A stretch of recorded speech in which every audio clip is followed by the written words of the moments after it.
We may please remain standing as we take the second stanza of the national anthem as our opening prayer. After 2 counts, 1, 2. O God of creation, direct our noble course, guide our leaders right, help our youth the truth to know, in love and honesty to grow, and living just and true. Great lofty heights attain, to build a nation where peace and justice shall reign. Thank you very much. We may please take our seats.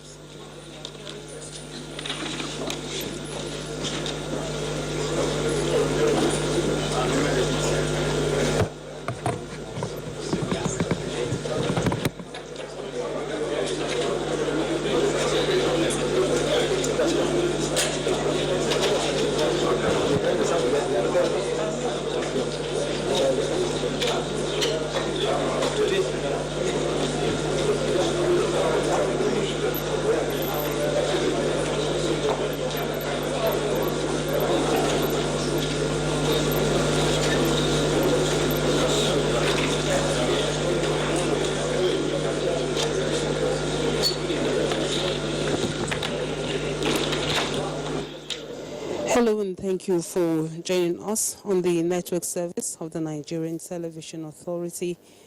I am Lami Ali. We are beaming to you live from the National Assembly, a public hearing on the 2019 budget. Now, you may recall that President Muhammadu Buhari presented and laid before a joint session of the National Assembly, the 2019. The 2019 Appropriation Bill on the 19th of December 2018. As we await the arrival of the Senate President and honorable ministers who will be here to contribute to this program,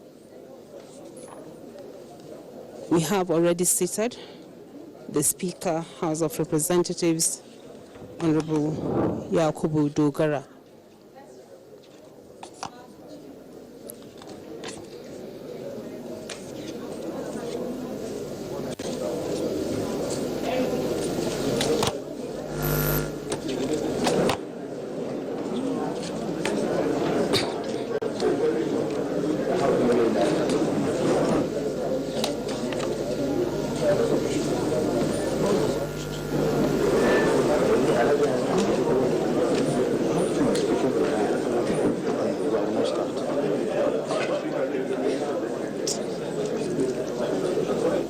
Now, this is a joint public hearing by the Senate and House of Representatives Committee on Appropriation, and this program is the third in the series.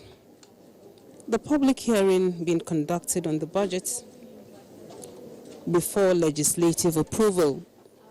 As you may also be aware, the budget defense by the various ministries and agencies of government is ongoing at both the Senate and House of Representatives.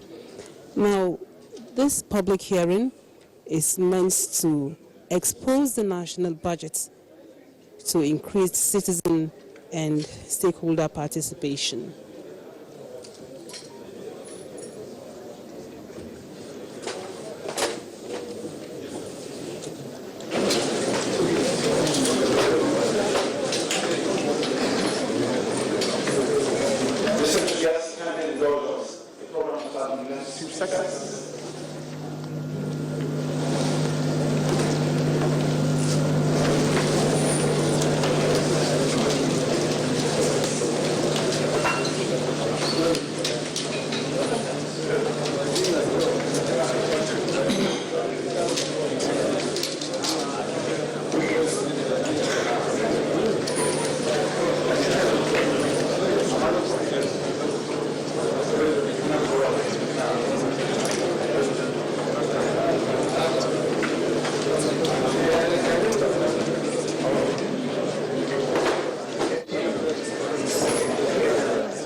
Speaker of the House of Representatives, Right Honorable Yakubu Dogara, the Chairman and members of the Senate and House of Representatives Committees on Appropriations, the Honorable Minister of Budget and National Planning, distinguished Senator Udoma Udo, the Honorable Minister of Finance, Azja Zainab Ahmad, the Permanent Secretary, Federal Minister of Finance, the DG, Debt Management Office, civil society organizations, other invited guests, the press, distinguished ladies and gentlemen.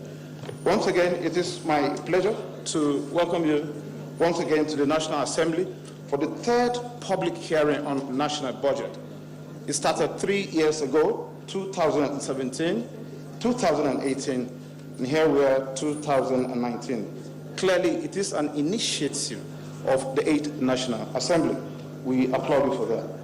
Without wasting much of our time, distinguished ladies and gentlemen, I'd like to, at this point, invite the chairman of the Senate Committee on Appropriations, distinguished Senator Danjuma Magojo, to give us the welcome address. This way, sir.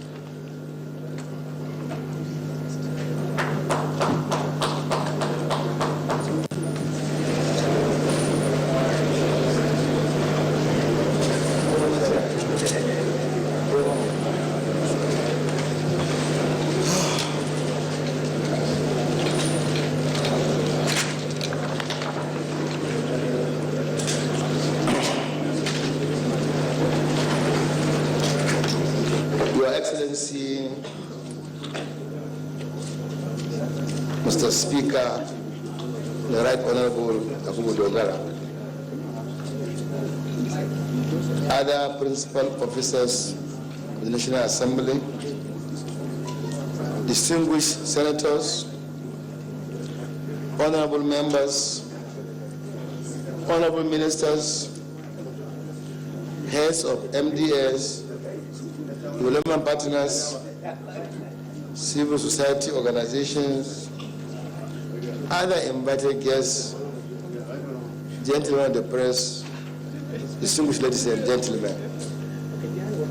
It is with profound honor and pleasure that I welcome you all today on the occasion of the joint 2019 public hearing on the national budget, the third in the history of the 8th National Assembly. The 2019 budget proposal, upon which we are here to aggregate the views of stakeholders, interest groups, and other players in Nigeria's growth and development, is a total sum of 8 trillion 836 billion 636 million 578,915 naira only. On behalf of the members of the appropriation committees of the two chambers, Senate and House of Reps, I use this opportunity to thank our amiable special guests, Senate President in absentia, His Excellency Senator Abubakar Bukola Saraki, GCON, and the Honorable Speaker, Right Honorable Yakubu Dogara, who have demonstrated unwavering commitment towards ensuring transparency in the affairs of government. We most graciously honor you in your welcome. We also appreciate the entire leadership and membership of the National Assembly, as well as the executive led by His Excellency President Muhammadu Buhari, GCFR, and indeed the entire Nigerian people for the support being given to us. The main objective of this hearing is to promote an all-inclusive and active stakeholder participation in the process leading to the passage of the 2019 budget. As active promoters or defenders of good governance, it is our hope that your contributions today will help the National Assembly achieve its pledge to the Nigerian people, which is in tandem with the federal government roadmap as expressed in the Economic Recovery Growth Plan, ERGP 2017 to 2020. You will also recall that one of the cardinal objectives of this assembly was to change and promote openness and governance and in all public sector matters, which is expressed also in the 2015 to 19 legislative agenda of this assembly. This hearing offers us, as representatives of the people, a duty to hear the people's perspective on the proposed distribution of our common wealth.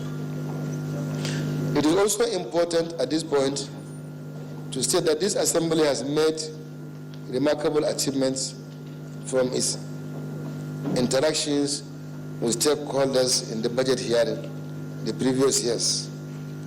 It, among other things, helped in tackling the issue of double and uncoordinated budgeting lines, identifying and make adequate budgetary provisions for items that were not captured in the executive proposal.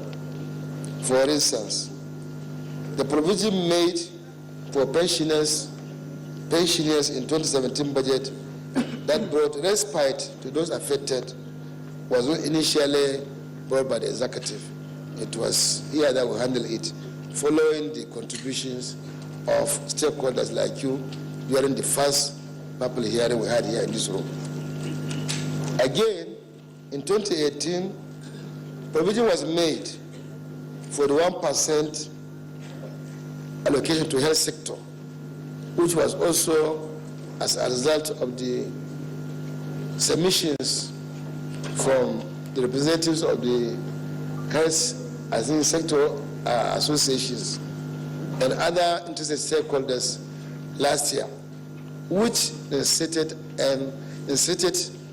the National Assembly to now allocate 1% to the health sector in accordance with the law already passed by the National Assembly. It is as a result of the input in the public hearing conducted last year. And there are so many other examples of things that we really try to reflect in the budget following various submissions during the previous public hearing. It is hoped that this year also new issues will come up that will be of great assistance and help to Nigerian people. Indeed, the 8th National Assembly owes these achievements to the contributions of stakeholders like you people. The two committees hope that at the end of this hearing, which is the last in the life of this 8th National Assembly, having enjoyed the goodwill and contributions of Nigerian people and civil society organizations in the budget process, the output of this hearing will engender a better budget outcome and impact which the next assembly will continue from. At this point, let me once again welcome all of you to this special public hearing on the 2019 budget. Thank you and you're welcome.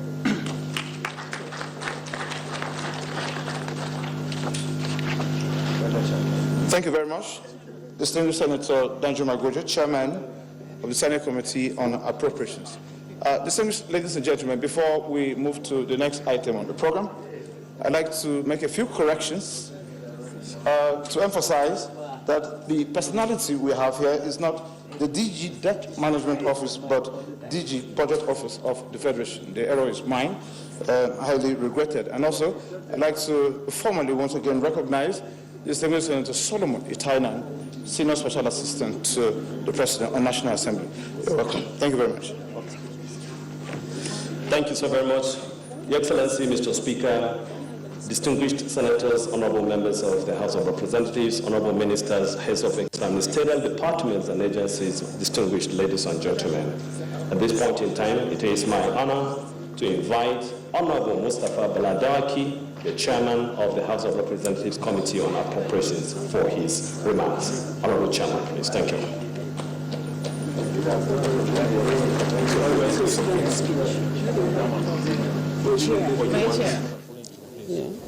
Okay.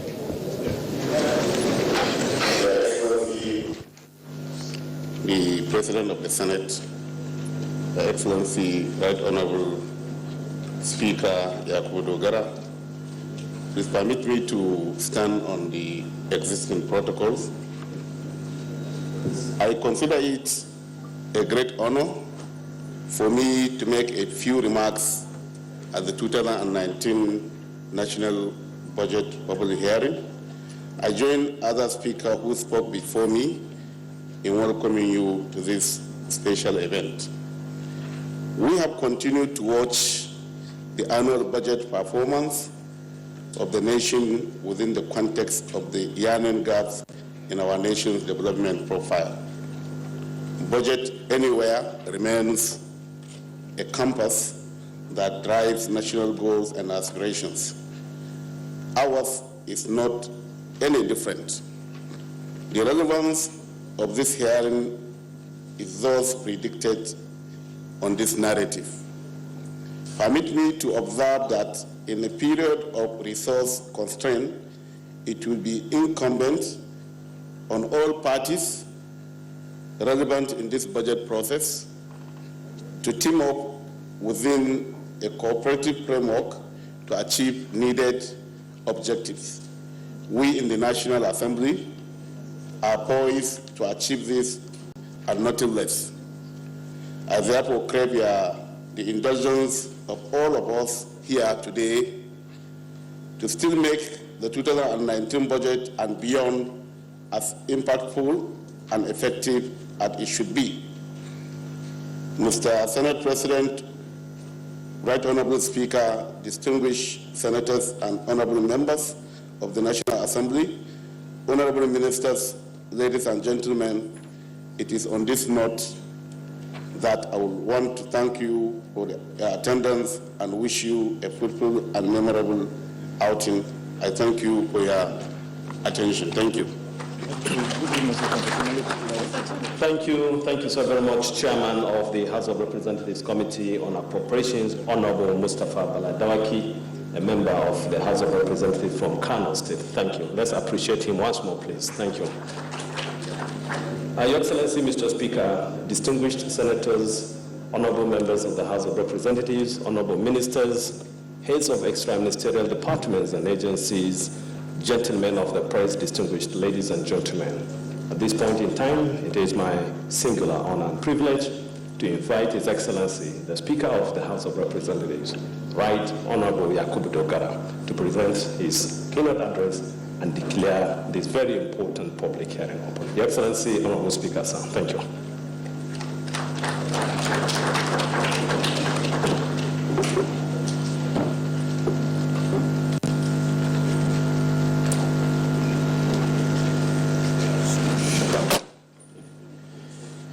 Kindly take your seats, please.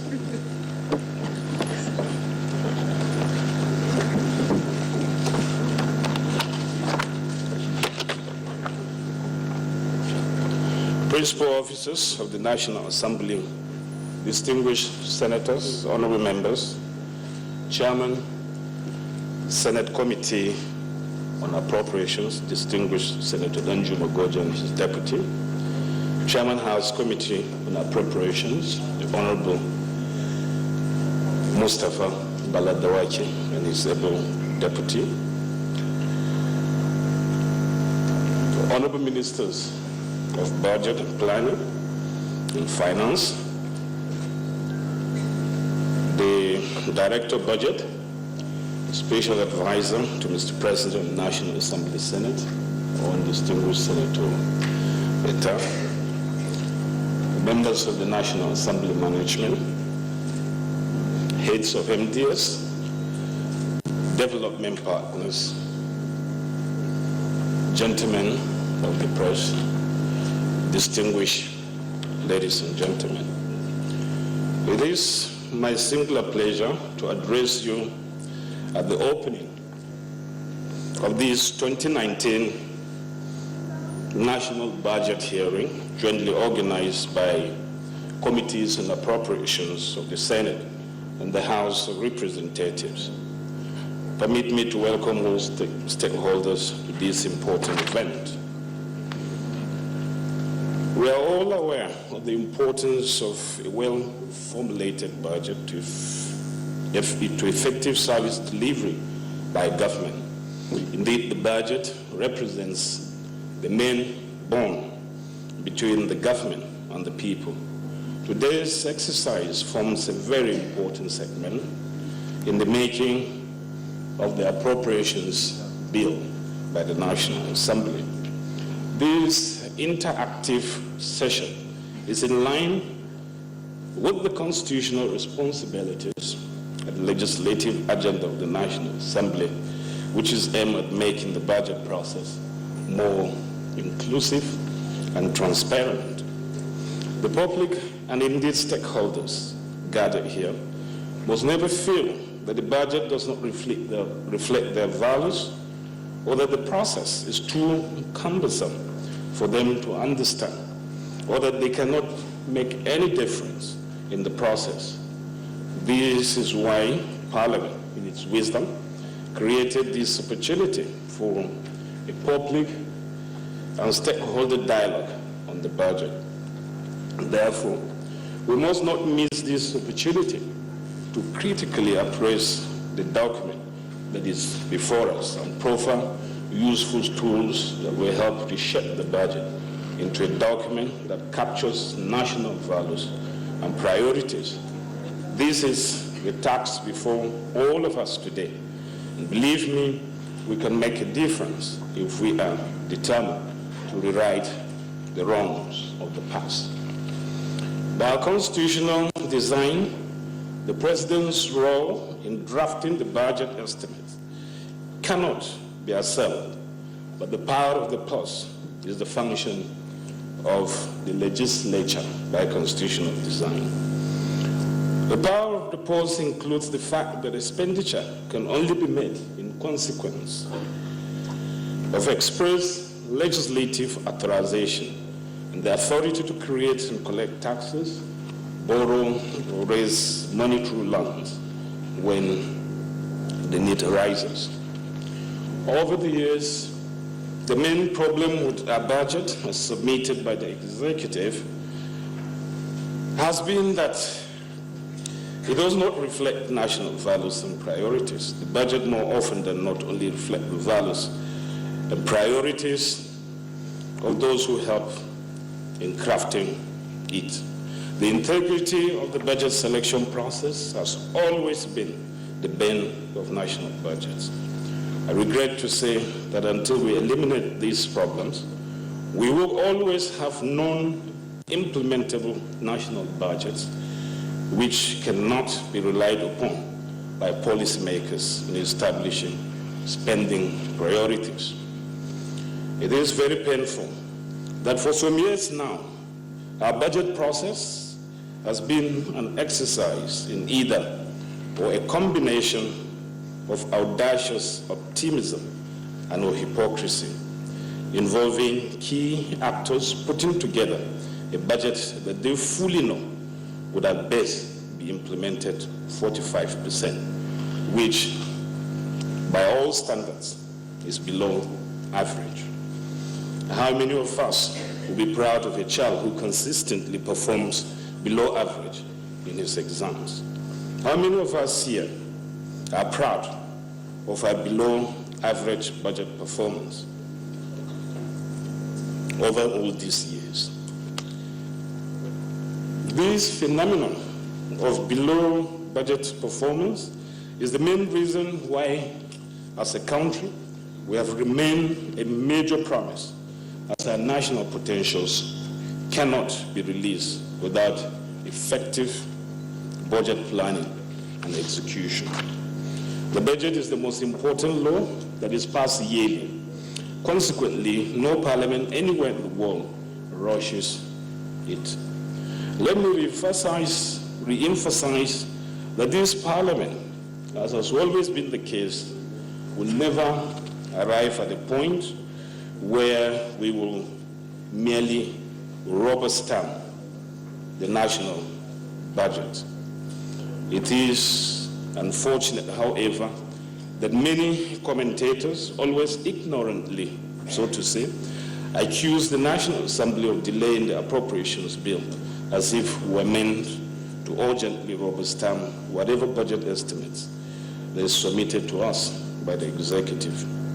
If we fail to scrutinize the budget proposals, it will not only amount to abdication of our constitutional responsibilities as legislators, but a betrayal of the mandate of our constituents. Let me also add that it is very unfair for the executive to consistently and repeatedly blame the National Assembly of delaying passage of the budget while failing to address the issues of late budget submission on its part. The Fiscal Responsibility Act 2007 provides that the appropriations bill be submitted not later than September of the preceding year, which will give the legislature ample time to process the document and pass it in good time.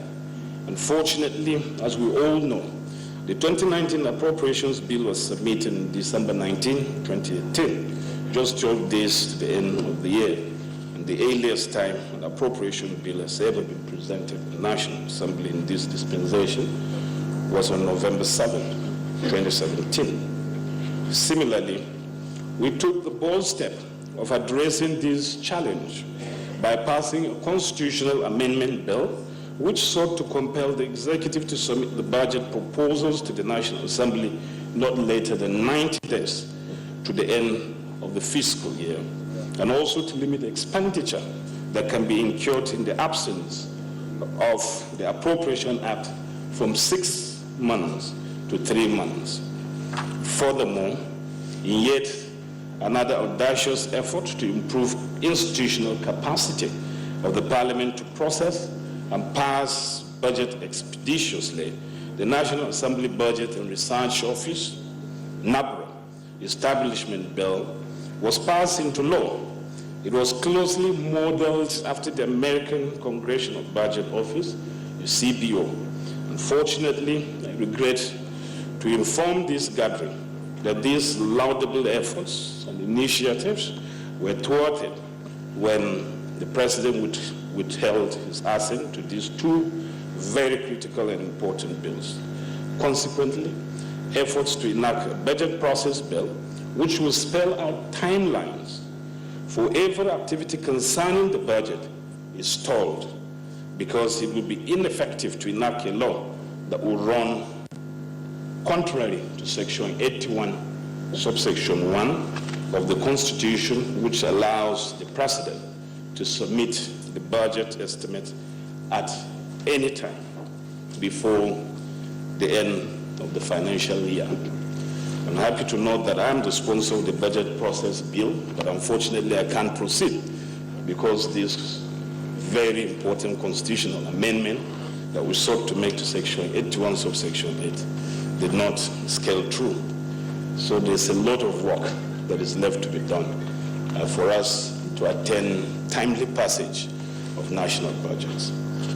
Since this is the last budget in the life of the 8th National Assembly, and time is not on our side, we would like to make haste slowly.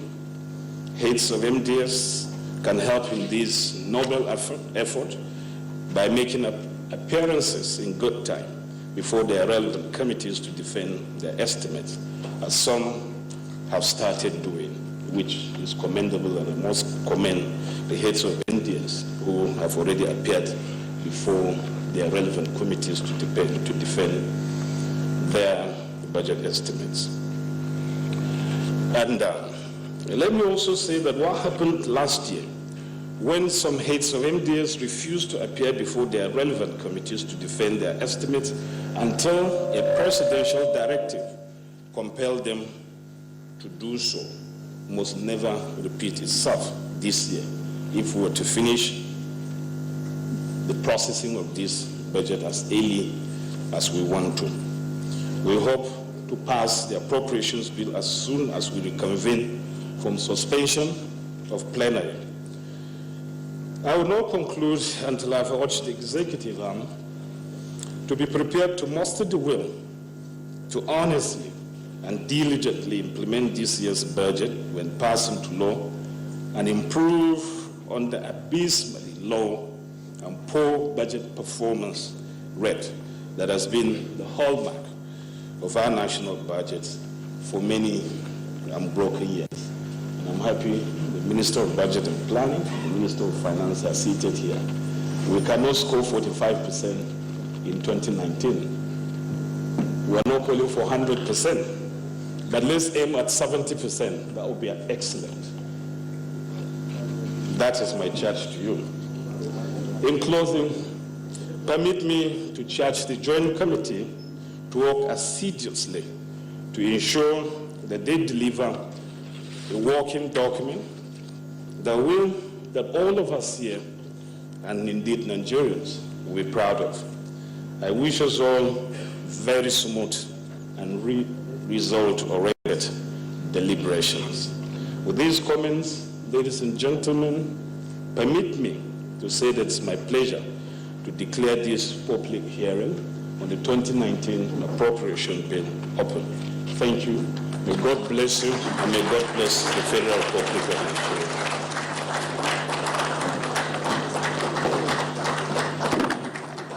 Thank you very much. Speaker, House of Representatives, the Right Honorable Yakubu Dogara, for the brilliant presentation.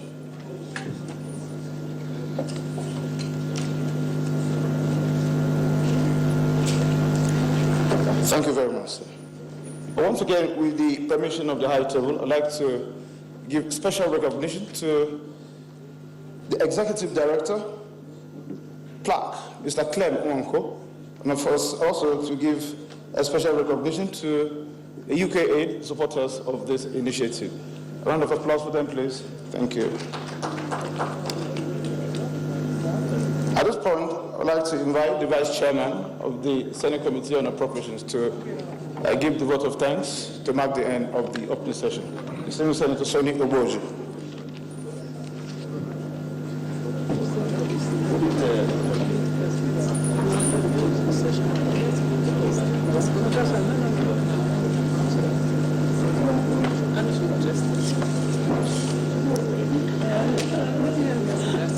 Ladies and gentlemen, I observe all protocols already established by previous speakers. I think I have the easiest assignment, which is just to say thank you to all attendees to this program who have taken out time to assist the National Assembly in preparing this veritable instrument for national development. I want to thank the general public for making our time to attend. I also want to thank the civil society organizations. My thanks also goes to our various development partners in the Federation. Not forgetting to thank all members of the executive who have attended, particularly the Minister of Budget, Minister of Finance, the DG Budget, the Permanent Secretary, and even members of the MDAs that we'll be interfacing with soon after this program. We are very grateful that you found our time to join us in this onerous task of national development. And we believe that the contributions that you make today as well will help us fashion out a workable budget that, when implemented, will assist Nigeria to continue to grow. I thank you very much for attending. God bless. Thank you very much, the Vice Chairman of the Senate Committee on Appropriations. Distinguished ladies and gentlemen, we've come to the end of We've come to the end of the opening ceremony of the third National Budget Public Hearing being organized by the Senate and House of Representatives. This is an initiative of the 8th Assembly. What we are going to have today is collation of public opinion on the 8.83 trillion naira budget presented by the President before a joint session in December 2018.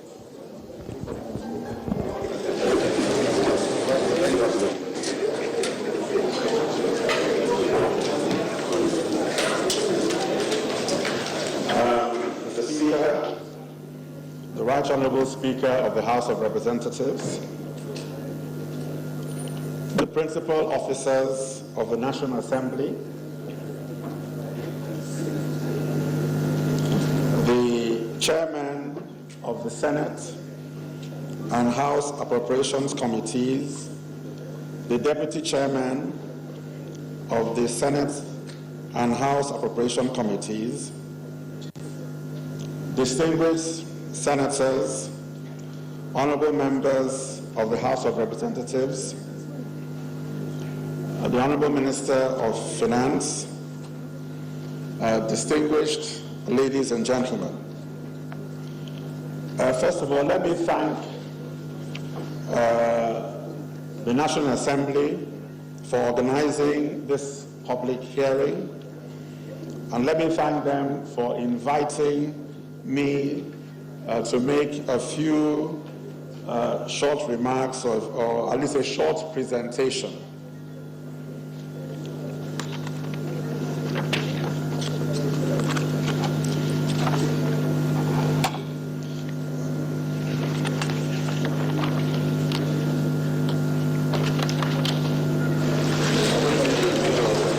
The Honorable Speaker, distinguished ladies and gentlemen, it should be recalled that the President submitted the 2019 budget proposals to the National Assembly in December 2018, on 20th December.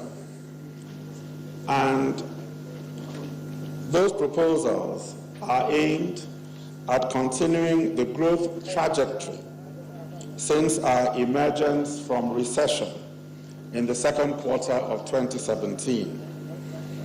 Indeed, the proposals are meant to quicken the pace of growth, which is still a little sluggish, and also to ensure that that growth is diversified, that the growth is inclusive, and that the growth is sustainable. The 2019 budget of continuity builds on the 2018 budget of consolidation. It aims to enhance the delivery of the economic recovery and growth plan objectives. That is, to restore growth, that is 1. 2, to invest in our people, and 3, to build a globally competitive economy. And the proposals, Mr. Speaker, distinguished ladies and gentlemen, the proposals reflect the reforms and initiatives of the Economic Recovery and Growth Plan.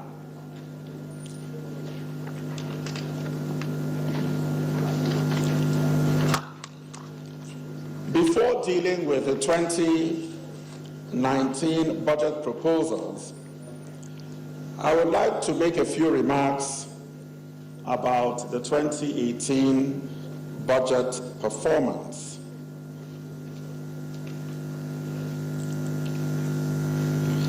The summary of the 2018 revenue performance is as follows. As at the end of 2018, the federal government's actual aggregate revenue was 3.96 trillion naira, which is 55% performance of the budget. However, it is higher than the 2017 revenue. All revenues of 2.32 trillion naira is 64% higher than 2017. So all revenues in 2018. Company income tax in 2018 was 637.25 billion naira, which is 17% higher than the performance in 2017. Value-added tax was 148.92 billion naira, and that is 15% higher than the 2017 performance. Customs collections of 303.91 billion naira is 16% higher than the 2017 revenue performance. Now, the overall revenue performance was affected by the fact that there are some one-off items, such as the oil joint venture asset restructuring, was carried over to this year, so was not executed in 2018. And we're expecting 710 billion naira from that source. In addition, 320 billion naira, which was expected from the revision of the oil production sharing contract legislation, was not actualized and has also been rolled over to 2019. Now, the expenditure outcomes, and I believe I have you have my statistic with you, so the details are there. But the expenditure outcomes, so I'll just summarize, the graphs are there. But I would like to say that in terms of overall expenditure, it was about 80% overall in terms of the expenditure to the budget. But capital releases, but the recurrent expenditure was near 100% performance, meaning that salaries were paid in full, debt service, all the recurrent expenditure was near 100% performance. But capital performance reflects the fact that the budget execution started in July, so just some months. As of the 11th January, which you have there, we had released 1.226 trillion naira, had been released for capital projects. But the latest number will be given by the Minister of Finance, which will be as at 21st March, and that is about 1.36 trillion naira. But the Minister of Finance will give the details of that. So we expect more capital releases until we stop operating the 2018 budget. Because the 2018 budget continues either till the 2019 budget is passed into law or June. Well, I should say it goes up until June, but it is likely that the 2019 budget will pass into law before June, as I'm hearing from the Speaker. I think we're very excited to hear that. So it's likely that it's passed very soon. As soon as that is passed, the 2018 budget capital component will stop operating that.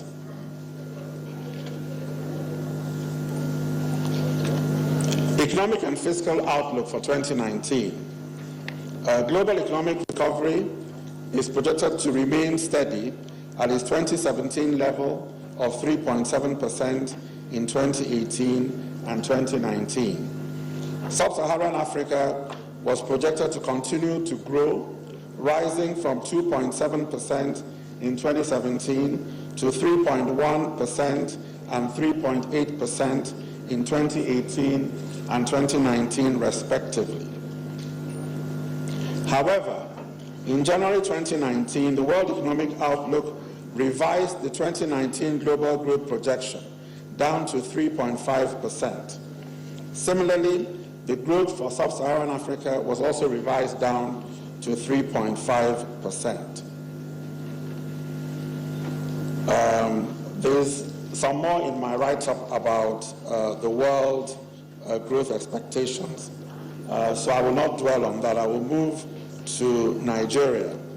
The Nigerian economy emerged from recession in the second quarter 2017. Macroeconomic environment has stabilized and is recovering gradually.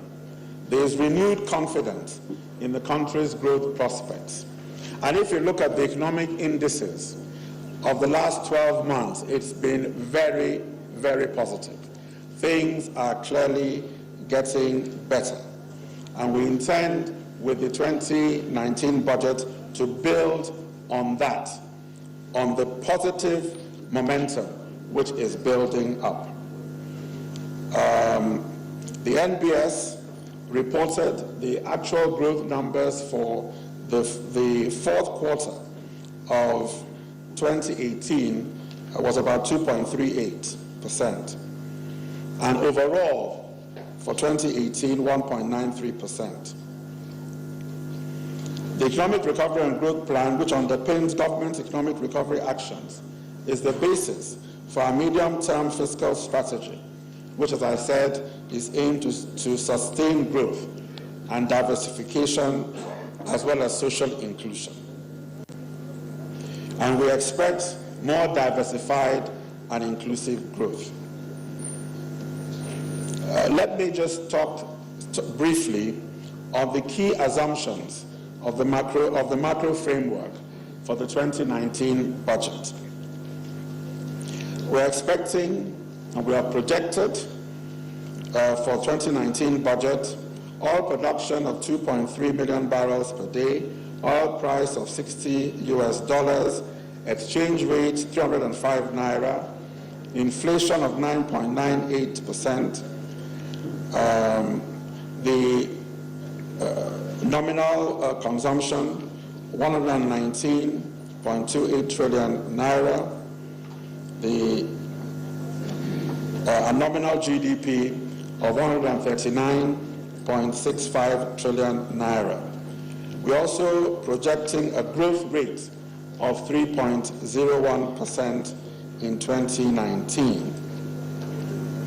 Let me make a comment on the oil price. I know that when the budget was submitted and we had an assumption of oil price of $60, there were concerns raised whether that oil price was not too ambitious. Indeed, at that time, oil prices were trending down, and they even went down to far below $60. However, on our own analysis, and we consulted extensively, working with NNPC, our analysis was that that was just a short-term, the downward trend was short-term, that it was going to pick up, and that oil prices would average about 69 to 70 US dollars in the course of 2019.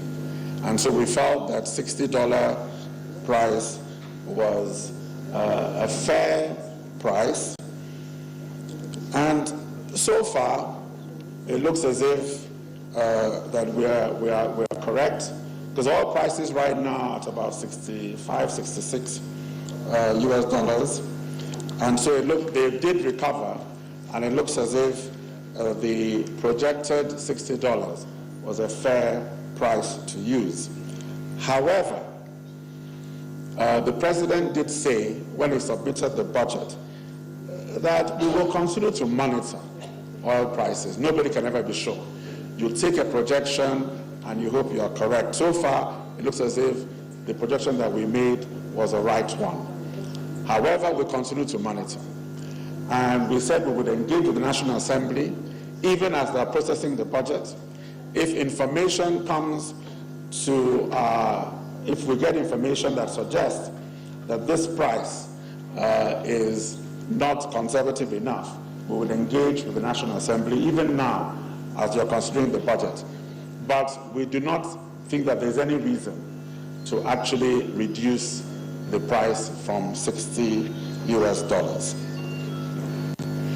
With respect to production, Mr. President has directed NNPC to take all possible measures to achieve the oil production of 2.3 million barrels. We actually have a capacity for about 2.5 million barrels, and our projected production includes condensates, and condensates are not subject to the limitations of OPEC. And so it is important that we maximize our oil production now that oil production and oil has a good value. In some years' time, given the a lot of research that is going into alternative energy sources, you can't guarantee that in 10, 15, 20 years' time that oil will be in as much demand as it is today. So it's important for us as a nation that we maximize our oil, the revenues we can get from oil, maximize our oil production, maximize the income from oil. So we use that money for infrastructure. We use that money to ensure that we have a diversified economic base. Use that money for the rail, for the roads, for our bridges, for education, for health, and for agriculture. It's important that we do that. We must invest in those areas to ensure that later on we will not even need oil anymore. So we use oil to divest from reliance on oil.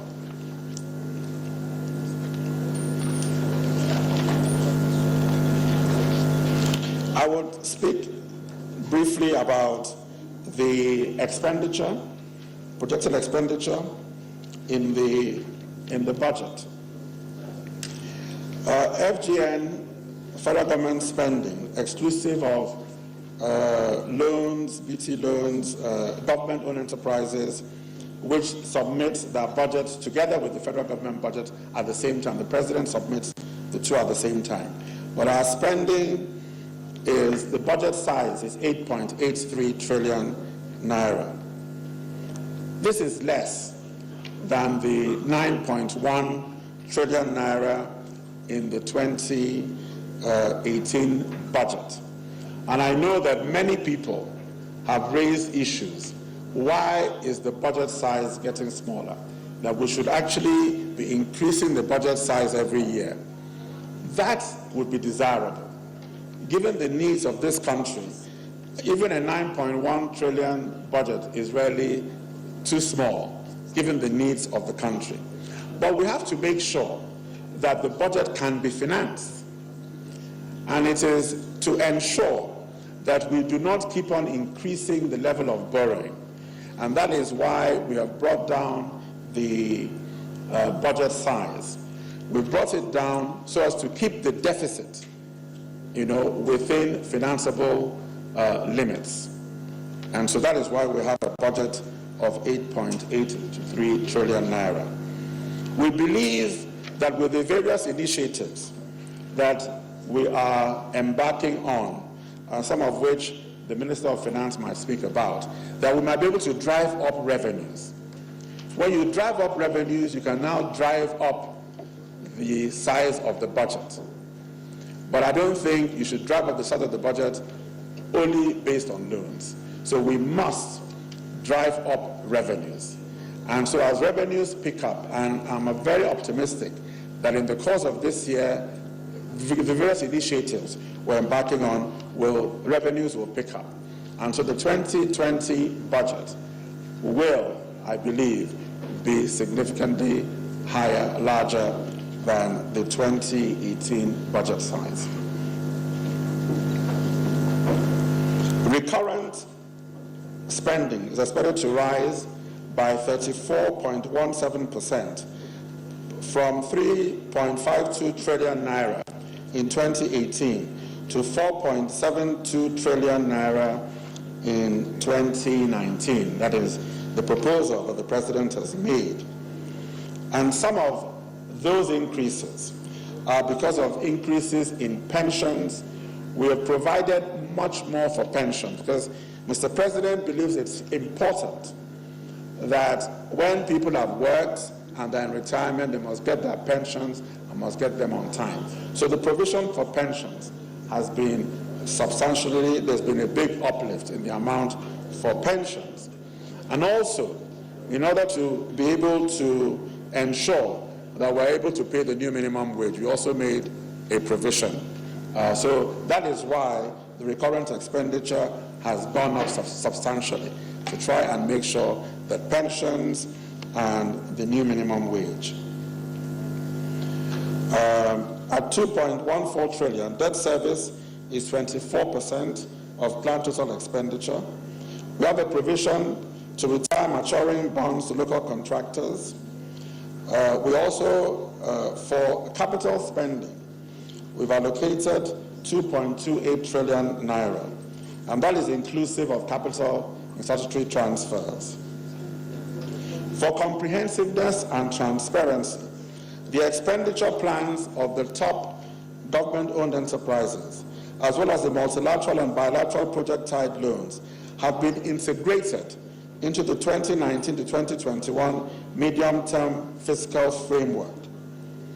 Even though they're not in the budget proposal, they're in the fiscal framework, which means that we can actually have a means of tracking all of them. So with the inclusion of 275.8 billion naira representing capital for the top 9 government-owned enterprises and 556 billion naira for multilateral bilateral project-tied loans, the aggregate capital expenditure is actually 3.12 trillion naira. This represents 30% of the total federal government proposed expenditure for 2019. Because when you are looking at the impact of federal government expenditure, you have to take into account what the government-owned enterprises are also spending. In order to get full value for monies expended by the government over time and to avoid duplication and waste, emphasis in this 2019 budget proposal has continued to be on completing existing projects. So we don't have abandoned projects, but so we have concentrated. Let us get, because only when a project is actually completed before you can get the full value of that project. So basically, the 2019 budget, in summary, is a continuation of the 2018. A number of the projects have been carried over. Ones that we don't expect to fully fund, we carried them over. Let me, before settling down, Mr. Speaker, let me say something about the January to December fiscal year, which I believe that we all agree that it is something that we must achieve. It's important to achieve it. It makes it easier for people to plan. It also makes it easier even to monitor. And we will be seeking the cooperation and collaboration of the National Assembly in that regard. It's something that we have to work together. We're hoping to, last year, for this budget, it couldn't have been achieved because at the time, there was a lot of politics, campaigns and so on. So people were quite distracted. Both National Assembly were distracted. But I believe that in the going into 2019 now to 2020, this is a year that we should be able to achieve it. This is a year that we should be able to sit down, National Assembly, and achieve it. The President, who has been re-elected, so he will be there, let's say, he's determined to achieve it.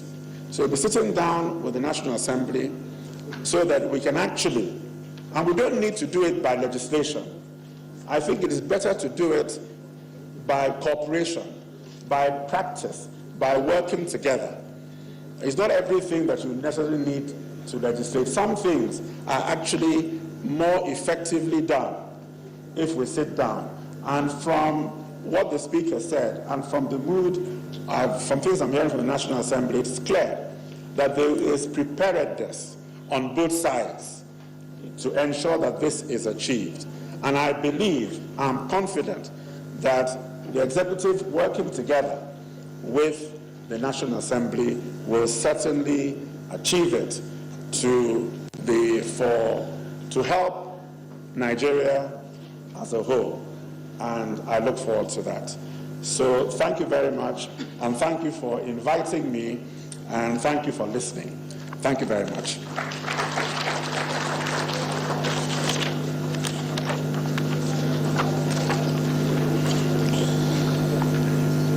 Thank you very much, Honourable Minister of Budget and National Planning, distinguished Senator Udo.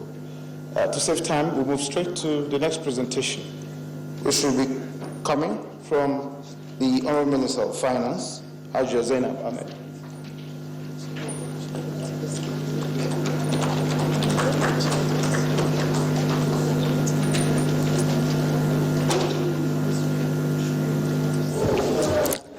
Gently, Usman, gently. Let her come into your shots. Now awaiting the presentation by the Minister of Finance, Abuja Zainab Ahmed. We just had a presentation from the Minister of Budget and National Planning, Udoma, who gave a breakdown of the policy direction of the 2019 budget.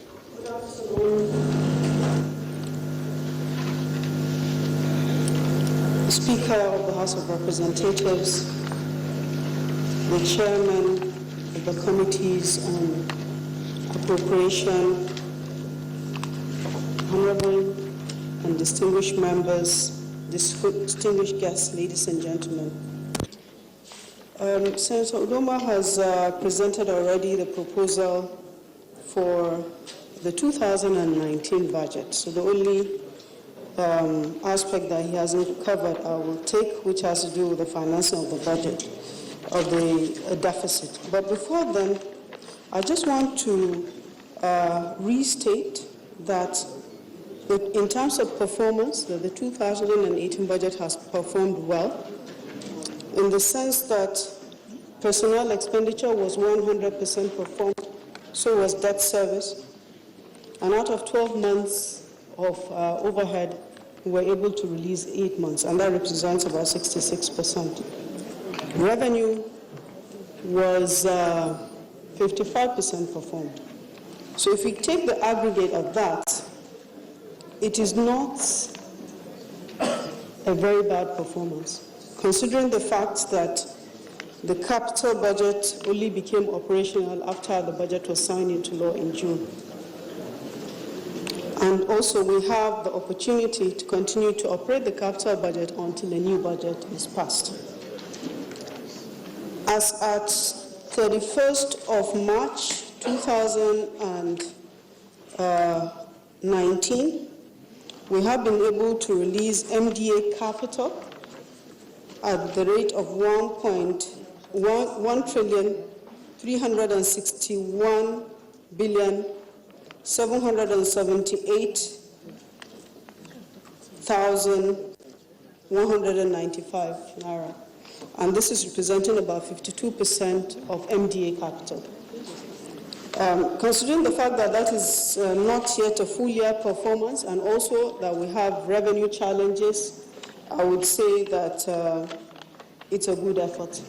But we do have, like Senator Udoma has pointed out, significant challenges in terms of revenue. So for revenue to perform at the rate of 55% for a full year is a case of great concern for us, especially in the Ministry of Finance. So we have been preoccupied in the Ministry of Finance, putting in place strategies to drive revenue so that the 2019 revenue performance will be better, much better than that of 2018. And also to restate that some of the efforts that have been put in place are already showing positive results. to the extent that the 2018 revenue performance was 40% larger than that of 2017. So what we have in place now at the Ministry of Finance is a new revenue initiative, a revenue growth agenda that we call a strategic revenue growth initiative. These initiatives are segregated into 3 thematic areas, and we are appealing to the National Assembly to support us in driving this because it involves vigorously monitoring the performance, especially of the government-owned enterprises that are responsible for delivering the independent revenue that we projected in our budget.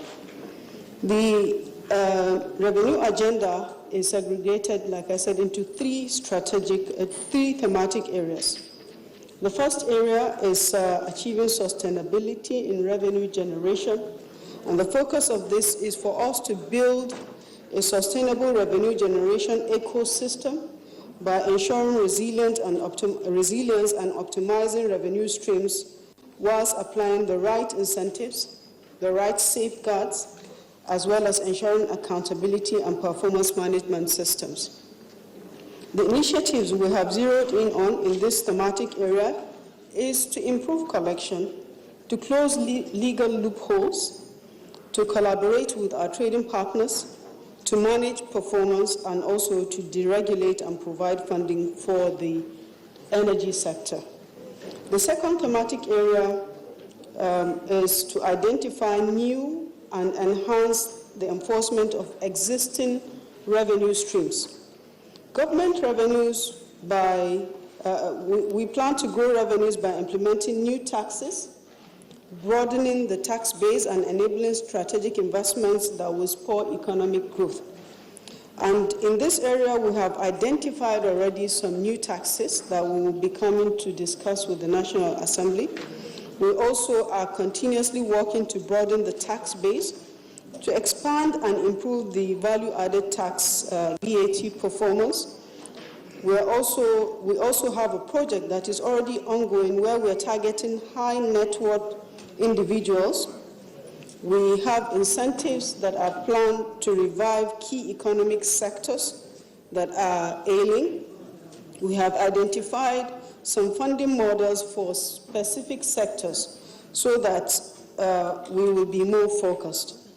We also are trying to achieve the deployment of a single window led by the Nigerian Customs to ensure that customs revenue as well as all the trade facilitation agency revenues are maximized. And we will be working with the National Assembly to amend some laws, and also in the interim, we might be using some executive orders. The third thematic area for us is achieving cohesion in the revenue ecosystem, enhancing the performance of our people using tools.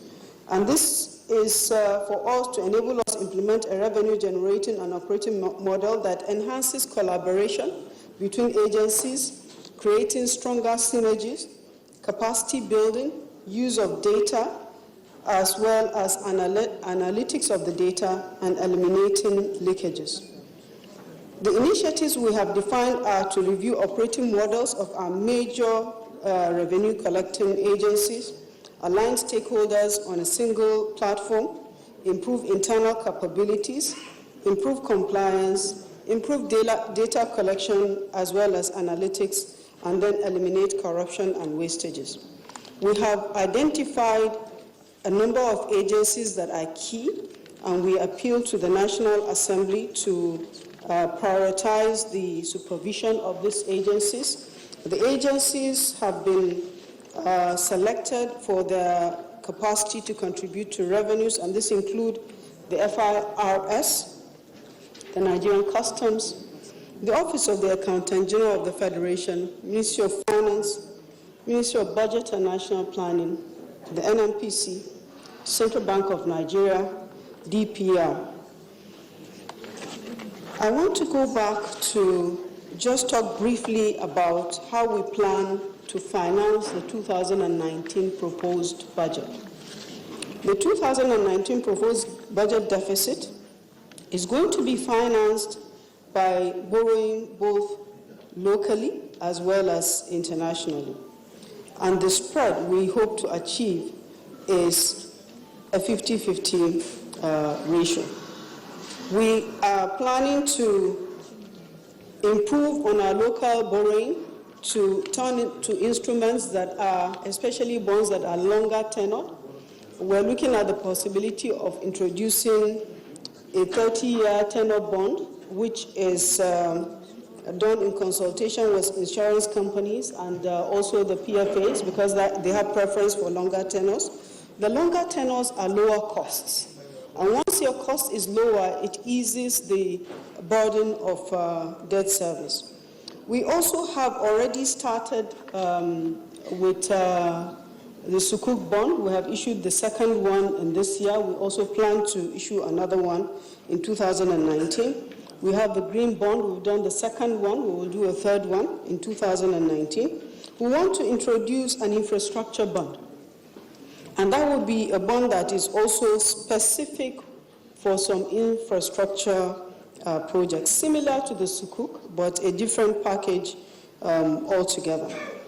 We will need to borrow also externally, and we are shifting our borrowing from commercial borrowing, such as the Euro bond. We might still need to do some Euro bond, but we want to concentrate on concessionary loans, which are longer tenured and low cost, to also help to rebalance our debt service obligation.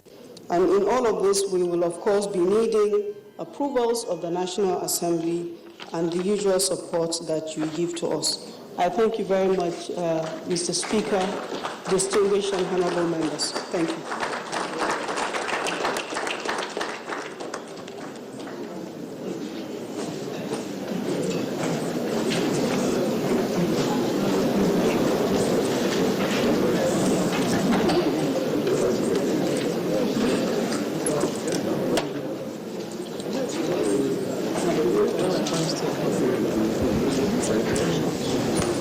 That was the Minister of Finance, Zainab Ahmed, with her presentation at the public hearing on the 2019 national budget.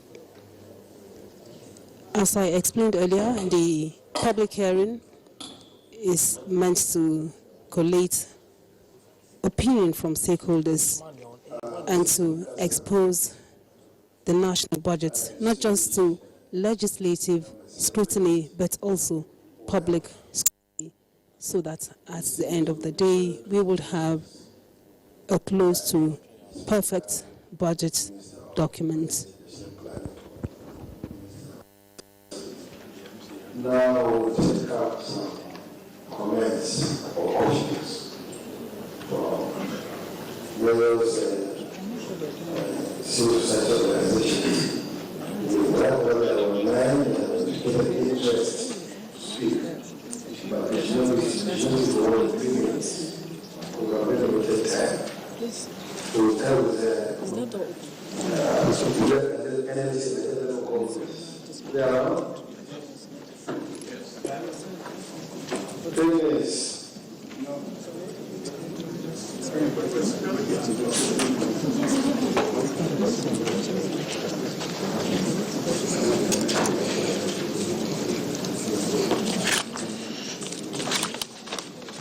Your Excellency, the Honorable Speaker, I stand by the existing protocol. Okay.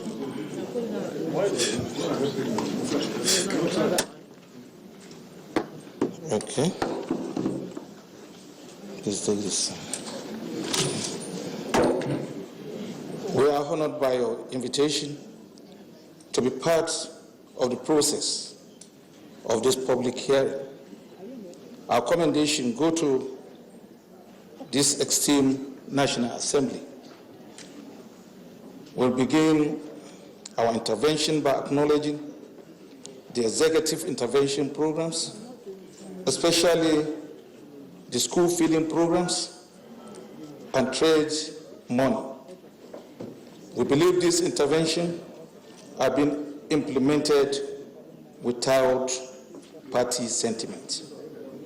We appreciate this intervention because if properly implemented, they are capable of lifting the poor out of entire poverty level.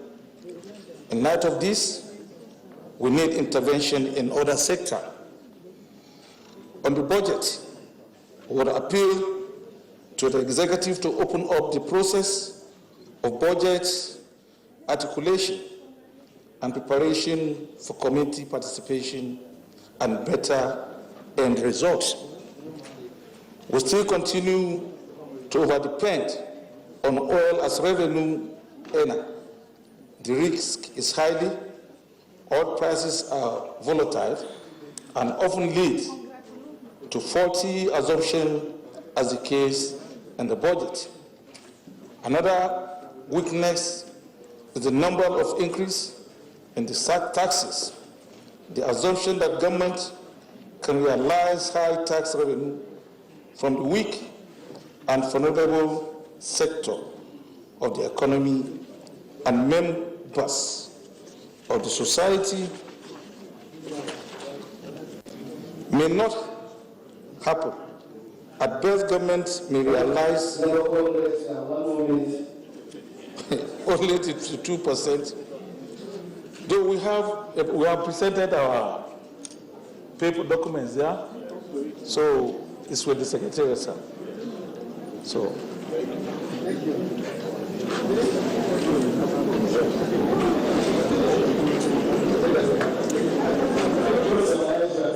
Yes, it's presented there. Okay. In conclusion,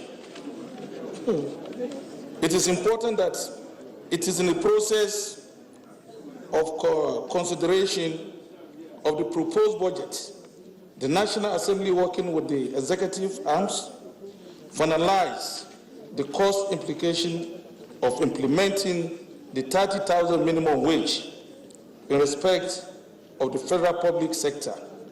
Clearly, appropriation of the amount required for full implementation need to be made in the budget. Thank you and God bless you.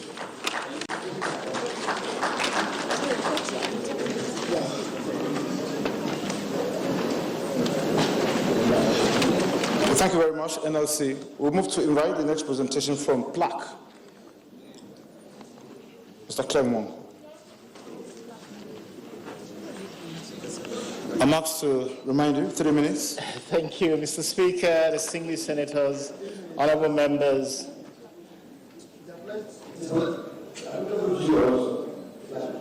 Yes, I have taken note, Chairman.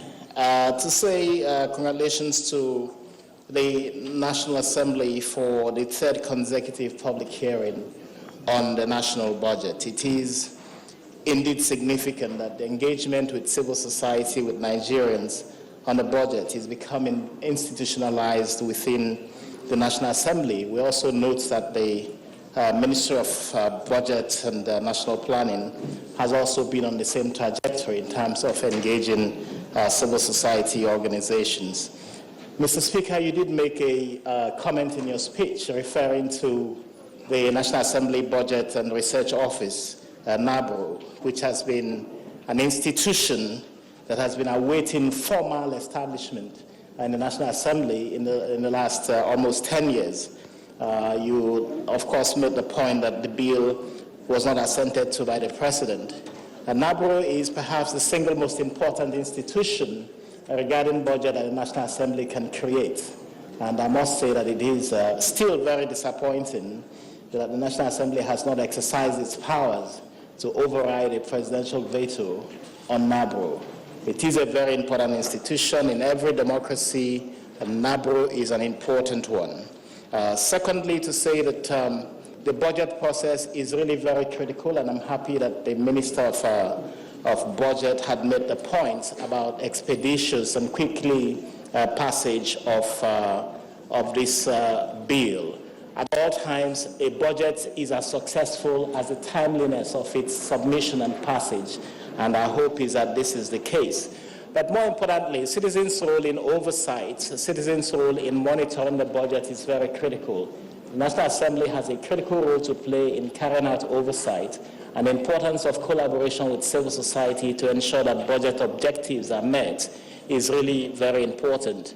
While we laud the importance of annual passage of budgets, we also think it's really even more important that those budgets are operated, those budgets are delivered, and those budgets are implemented according to the letters of the law that it represents. And the failure to do so means that the crisis of national development continues. Poverty is not a virtue. Poverty is a disadvantage to a lot of people, and when budgets are not implemented, poverty continues to entrench in any society. And in every economy, a government succeeds by counting how many more billionaires it has created in a budget cycle. Where a government does not understand the importance of creating more wealthy people, then there is a challenge of development, because it is only by creating a class of wealthy people that you can drag even more people out of poverty. And so, as a direction of government, poverty must be something that this government needs to tackle by ensuring that policies are put in place to drag more people out of poverty, create more wealth, and enable those who have resources to invest it without governmental constraints. We wish this public hearing that it goes successfully, but more importantly, we wish that this government will implement national budgets in order to drag this country out of the poverty levels that it has sunken into, because we need to get out of it in order that more employment is created, and that more citizens are able to find reasons to trust in the ability of government to serve and protect their welfare. Thank you so much, Mr. Speaker and Chairman. Next,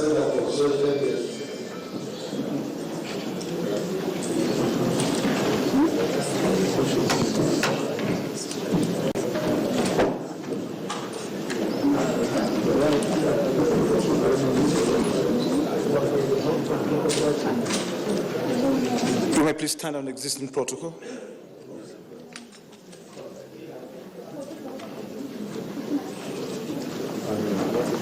Thank you very much, Mr. Speaker, and the distinguished senators, honorable members, and then ladies and gentlemen. May I stand on the existing protocol on behalf of the Center for Social Justice to say that the 2019 budget, we made submissions through our publications, the review of the 2019 Federal Appropriation Bill and estimates, and then the frivolous and inappropriate, unclear and wasteful estimates in the 2019 budget, which we have also submitted. And we believe that the submissions and recommendations made in the two publications will aid the National Assembly in the passage of the bill. Thank you very much. next is budget.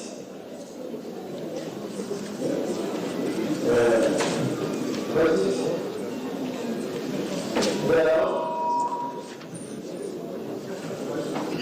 Well, budget. The next one is action aid. Action aid.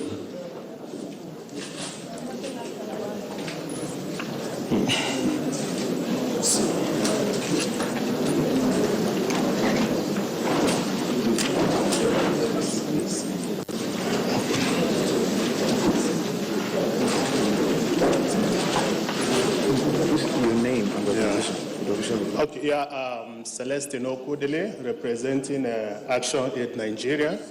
I stand on the existing protocol. Action Aid is an organization that promotes participatory governance. We've extracted the 2019 budget and raised our concerns, which we've already submitted. I just want to talk on the process of formulating the budget. We are calling on the need to institutionalize gender-responsive budgeting. Action 8 calls on both the legislative and the executive arms of the government to enforce gender-responsive budgeting model and make it permanent through sponsoring and passing a bill, an act of parliament, as is obtainable in other countries like Uganda. With such measures, the MDAs will be obliged to take into cognizance the specific needs of the women, the most vulnerable groups in the country. It will also support effective gender public service delivery, which is expected to be funded publicly, delivered universally, thus reducing social exclusion. Sequel to the passage of the Discrimination Against Disability Prohibition Act 2018, we call on the National Assembly to mandate the MDAs to make provisional arrangements to accommodate the 5% employment opportunity for persons living with disability as recommended. We also call to institutionalize citizen participation in the budget process. There is the need to make the budget processes more participatory and inclusive. It means the involvement of all stakeholders in the different stages of the budget process, especially the women groups, people with disability, and the youths. We should go beyond the present situation of civil society participating at the annual budget public hearing at the National Assembly. Rather, the civil society technicality is required at all stages of the budget process. The advantage of such wider citizen participation are enormous. Improvement in service delivery, efficiency and effectiveness of governance, enhanced equity and inclusiveness, improved citizen access to public decision making, which will leverage accountability at all levels. On a wider spectrum, the National Assembly should ensure that the Budget Office of the Federation, as a matter of urgency, map out funds to drive basic economic literacy across the country, with the aim to enlighten the citizens on the budget, simplifying budget documents, and the use of the citizens' portal. Thus enhancing effective participation. In addition, the National Assembly should ensure that all MDAs include the items for citizens' consultation through town hall meetings before the court for circular, in order to be able to prioritize the actual needs of different groups of the people within the society. This has become necessary because annually we have a budget that's not really address the needs of the people. The Honorable Speaker mentioned that when he was delivering his opening remarks. So there is the need for the budget to represent the actual needs, and this could only be done when people are consulted. And consulting people means, our representatives actually prioritizing our needs, so that this should be accommodated in the budget. Thank you very much. Next is Appropriation.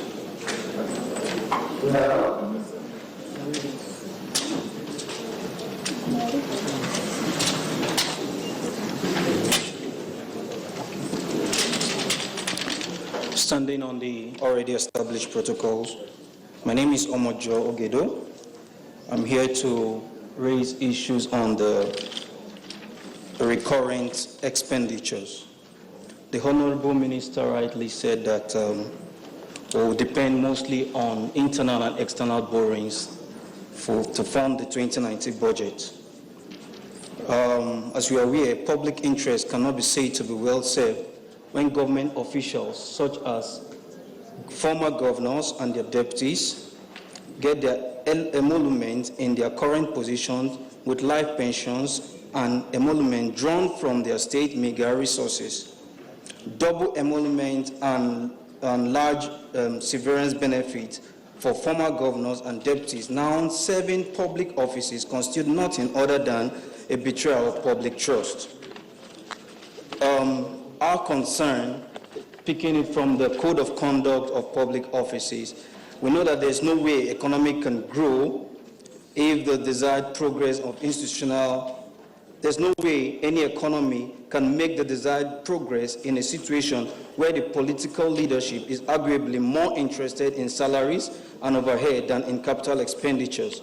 Monies that naturally should be channeled into infrastructural development are now used to serve the personal interests of political leaders. The level of infrastructural deficit we see in the country today could have been the reverse if these monies are channeled into the real sector that drive growth and development in any country, including the educational sector, health, infrastructure, and agriculture. Our call is to stop the tale of double salaries and emolument across the country. If we can stop that, we can get resources to fund the budget instead of increasing our borrowing capacity. Thank you.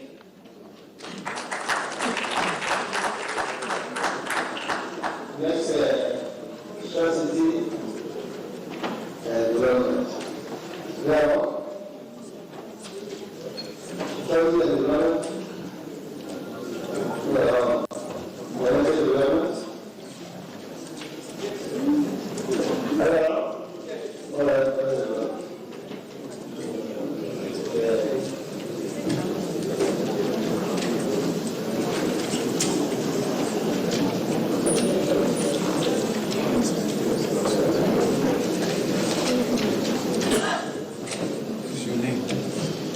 Okay, thank you, Mr. Speaker. My name is Mr. Nenwachku.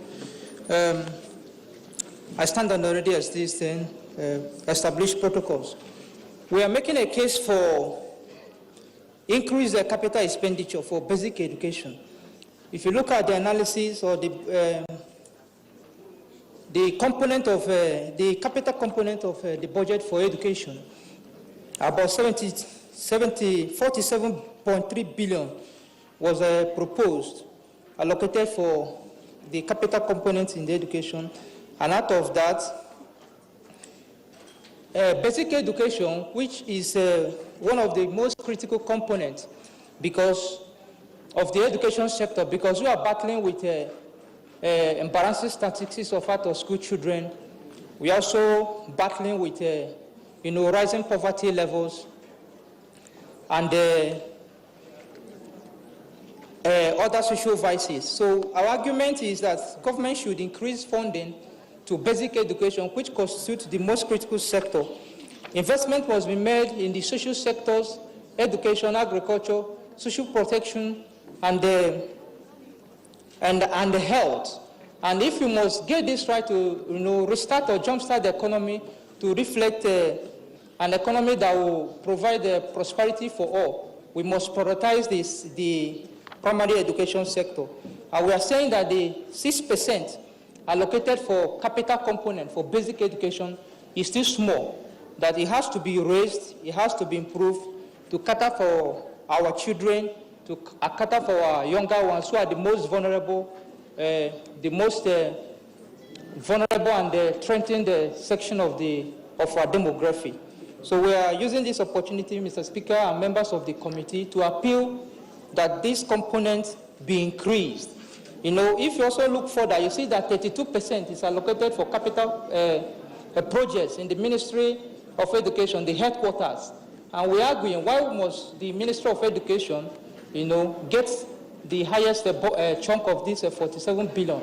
That it has to be revised to provide more for basic education, which most of them reside in rural areas. We are also speaking from that perspective that most of these, our children, over 14 million of them or thereabouts, who are out of school, who are of school age, or lack the means to be in school, they reside in rural areas. And if you are serious, or if you show enough commitment to tackle poverty and inequality in our society, enough investment must be made in this critical sector to bridge the gap and raise so many people out of poverty. Thank you, Mr. Speaker.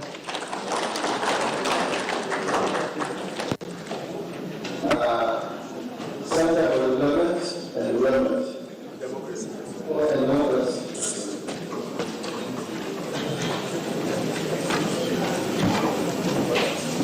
Thank you, Chair. I stand on existing protocol. My name is Austin Aigbe, and I represent the Center for Democracy and Development, CDD. we affirmed that amidst the country's quest to block leakages, to discourage illicit transfer of funds, the country's budget is still vulnerable to leakages. The budget proposal is filled with what we classify as waste, where we need to take out a lot of people out of poverty. Because of time, because we already submitted, I will make reference to some areas we think that the Appropriation Committee need to look at very critically. The service-wide vote has become a source of concern. We raised it last year. In 2017,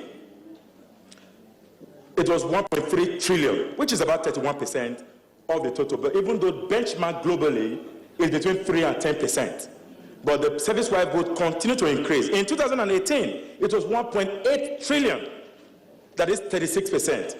And now in 2019, it is 2.14 trillion. We need to look at the service-wide vote has become an avenue. We need to be to critically look at that because we need to focus on a global benchmark, 3 to 10% of the total budget. And last year too, we raised a budget line item called counterpart funding, which is under the Federal Ministry of Agriculture and Rural Development. Again, last year, 820 million, was earmarked for counterpart funding. And we said, what does counterpart funding in this category mean? This year, 2019, a total of 734 million has again been earmarked for the same counterpart funding. We need to begin to query some of those line items. Also, curiously, the Office of the Head of Service of the Federation, Head of the Civil Service of the Federation, has earmarked 30 billion naira for the implementation of the Freedom of Information Act, FOI. What does the MOJ do? The Ministry of Justice? That 30 million will be budgeted for by the head of service. So we are curious that this needs to be addressed and taken out because that's not their responsibility. Because, so the government that described the proposal of 2019 as a budget of continuity to consolidate on the gains of the 2018 and advance delivery of economic recovery and growth plan. However, the framework for this plan is without because of replication in those budget line items. Transparency and accountability are crucial in advancing the delivery of the economic growth plan and to meet the objective of the budget continuity. So we think that the National Assembly must critically, in advancing all of these areas, because also we noted that there are critical sectors, education, health, that need to be invested more in. Not in, for example, in a State House villa, a lot of resources is earmarked for renovation, whereas we are not tackling poverty. I thank you so much. Last but not least, civil rights concern. All right.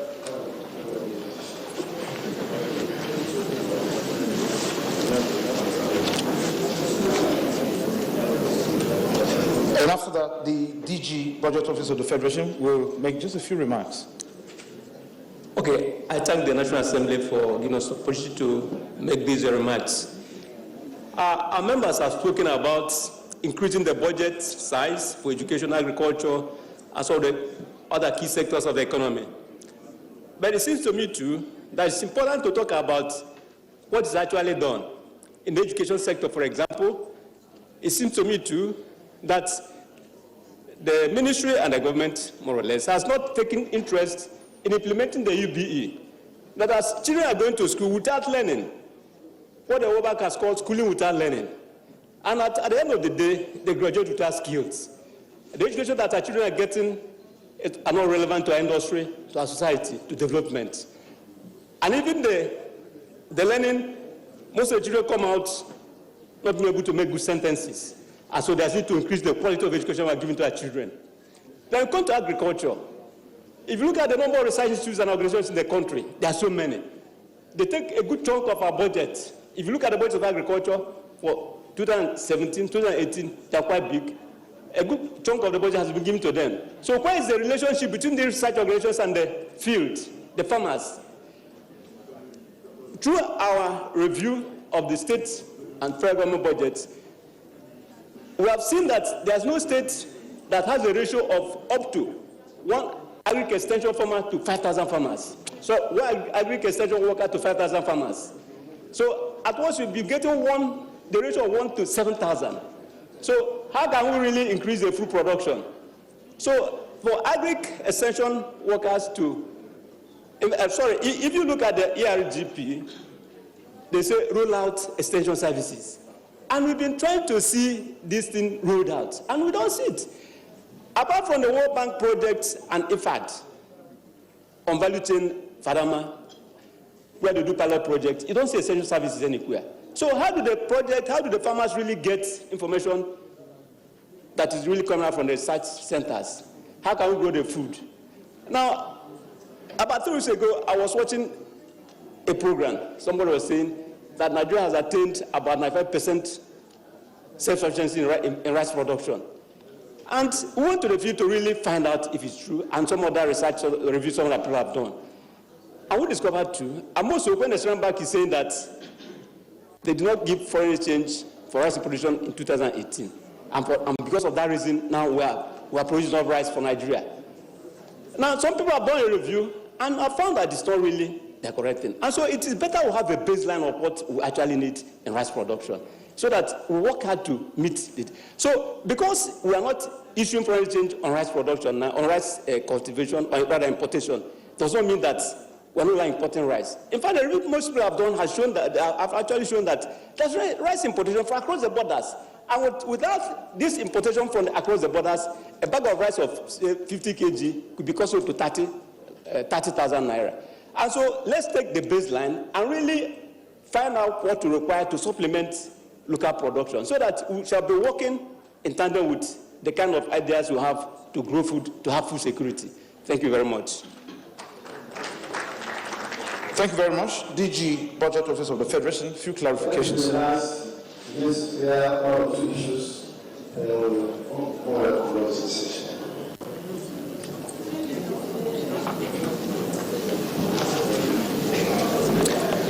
Mr. Speaker, I respectfully stand on existing protocols. I just wanted to provide some clarification regarding some of the issues that have been raised.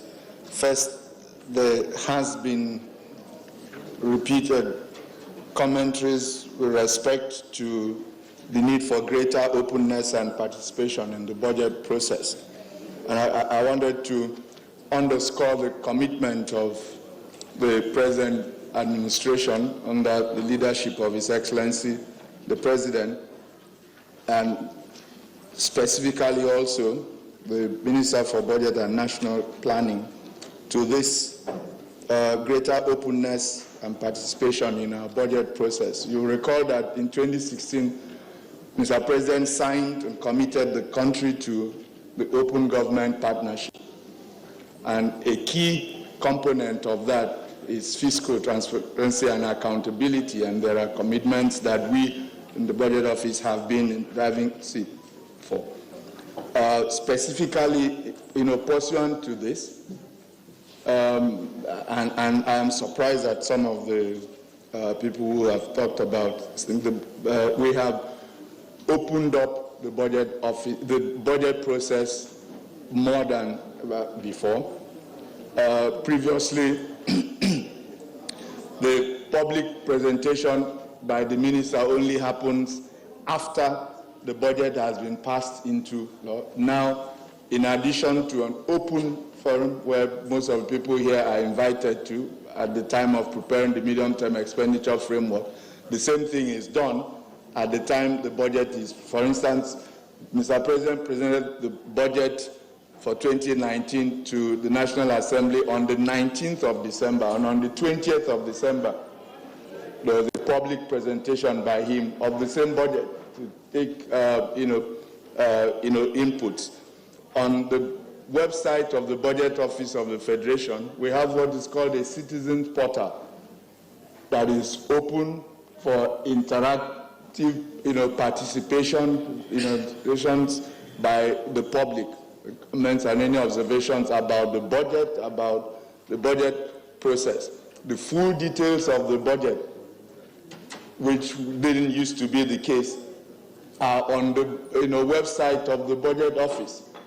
And so, some of the submissions that have seen been created today probably have been more helpful if they had been submitted to us or discussed. So, for instance, someone wondered what counterpart funding was. I mean, that's a simple question that if you asked us, we would explain that it relates to government's own share contribution to externally funded projects in agriculture, for which Ministry of Finance has, details. So we just want to underscore, that it's a process. The other thread running through some of the comments is that the budget may not have catered sufficiently to the poor and vulnerable.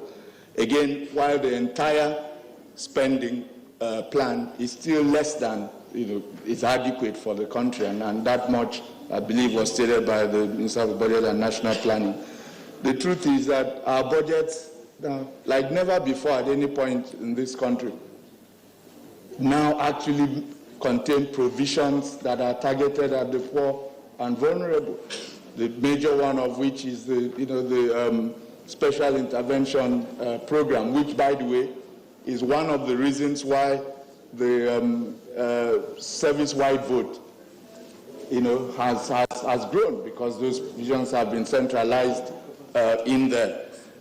So I think that the last thing I'd like to speak again to is the continuing allegations about frivolous, inappropriate, and wasteful provisions. It would be nice to actually, use our openness to engage on some of these. We're very open to take suggestions, but oftentimes those who have engaged have found that some of what they consider frivolous or inappropriate are actually not so. For instance, there's always the allegation that there's repetitive, provision for items. The reality is that can occur for a number of reasons. If a provision is made in 2018 and it is not funded, it will be repeated. The Minister for Budget and National Planning earlier on stated that a lot of the capital provisions in the 2018 budget have been rolled over into 2019. So when you see them in 2019 budget, you say, oh, they were in 2018, therefore, it's inappropriate. So that's just, I believe that both ourselves and the National Assembly are committed to this process of greater openness and making the budget actually serve, the needs of the people. Thank you.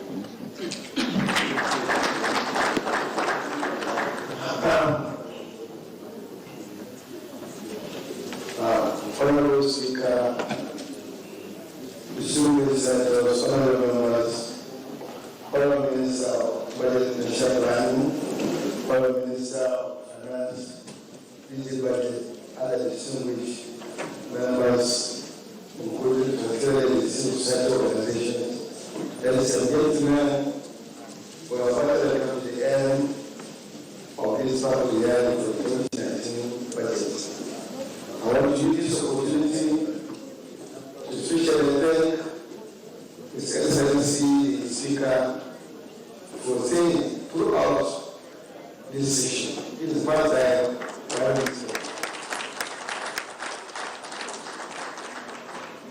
We also want to thank other ministers, because I know there's tension, that busy this morning.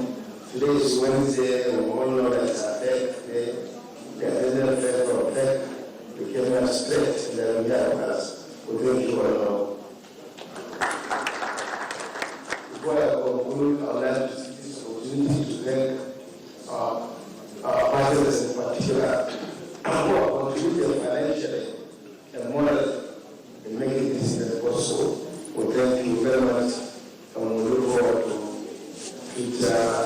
partnership activities. I want to also thank all of us, all of us,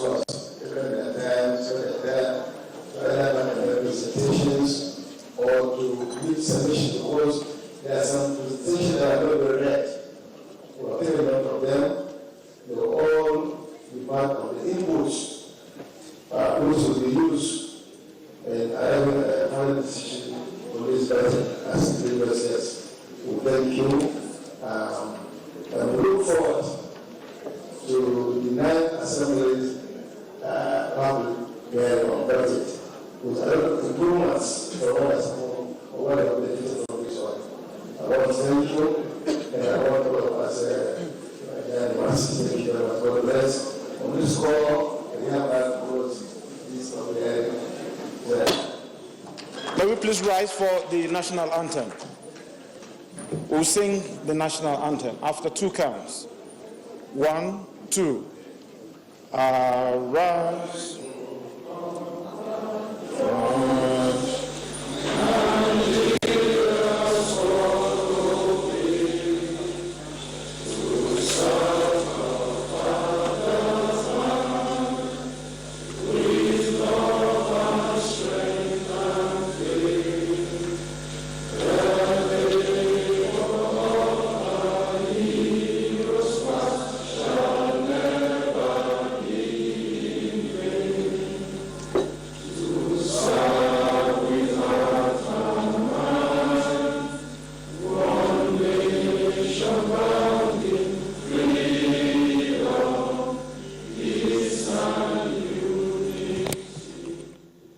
Thank you for coming. And that ends the public hearing jointly organized by the Senate and House of Representatives Committee on Appropriation on the 2019 budget. The initiative is that of the 8th Assembly, and this is the 3rd in the series. The forum was basically an executive, legislative, and citizens engagement forum meant to ensure openness and promote inclusiveness and active stakeholder participation in the appropriation of amounts for government spending. On behalf of all those that made this live transmission a success, I am Lami Ali, thanking you for sticking with us and asking you to stay tuned as we resume regular programming.